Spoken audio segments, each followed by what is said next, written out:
Now, at this point of your life, how certain are you the CIA was involved in the whole thing in the 80s? Well, at that, I mean, when the story first came out, I didn't really give Gary's story much credibility. I was like, It was only after I started to dig and do the research and Danilo's green card and just, all the stuff surrounding it, like, how did this guy get caught with 10,000 keys and do 28 months in prison? When they got guys that got caught with two ounces that's doing life without That's the right. possibility of parole. How did this all work? I guess the really convincing point for me was when the CIA did their report, and they said that we knew these guys were selling drugs. Yeah, we filed a report asking the Attorney General that we not have to report them to law enforcement, that I knew that Gary was onto something. Didn't director of CIA show up to Crenshaw or LA or something like that? He I came think to, Chico called him out. He came to Locke High School.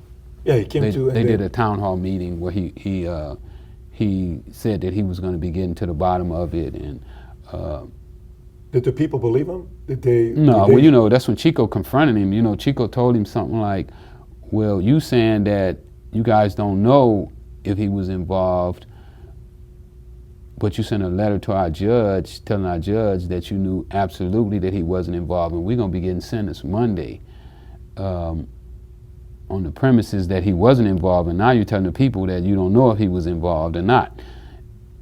Which was it? It was like a double standard. Yeah, Chico, he said, I'm facing 7.5 and you're facing life. Right. Yeah. I was just impressed that he showed up. I just don't know if the people trusted him. If you're sitting there saying, well, They maybe didn't trust they him. didn't trust him. No. Yeah. I think that was, they gave it to him that day. They gave it I to bet him, they'll never do that again. Yeah. Yeah. So when you got the news with Gary, how did you react when the whole suicide? Oh, he shot himself in the head twice. I've never heard of anybody shooting themselves in the head twice. No, when you me got the either. news, what did you say? Well, I was doing a documentary with Kevin Booth. I don't know if you ever heard of him. Kevin's from Texas too. Matter of fact, Kevin is the guy that introduced me to Alex Jones.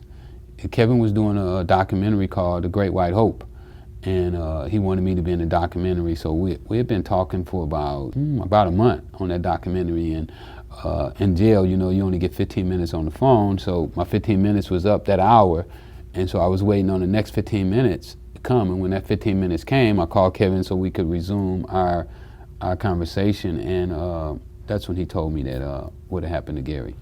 I was totally blown away, couldn't believe it.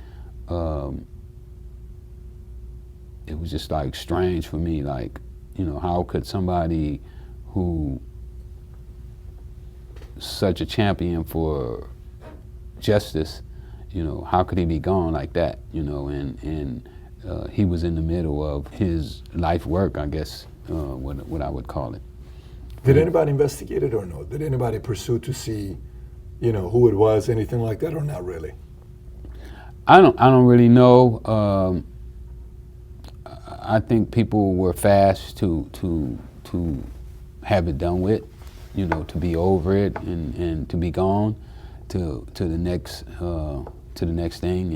And I know the government was definitely glad that Gary wasn't around. I mean, Gary was I mean, not just what he did with that case. I mean, Gary did so many great articles and things for He pushed society. the envelope.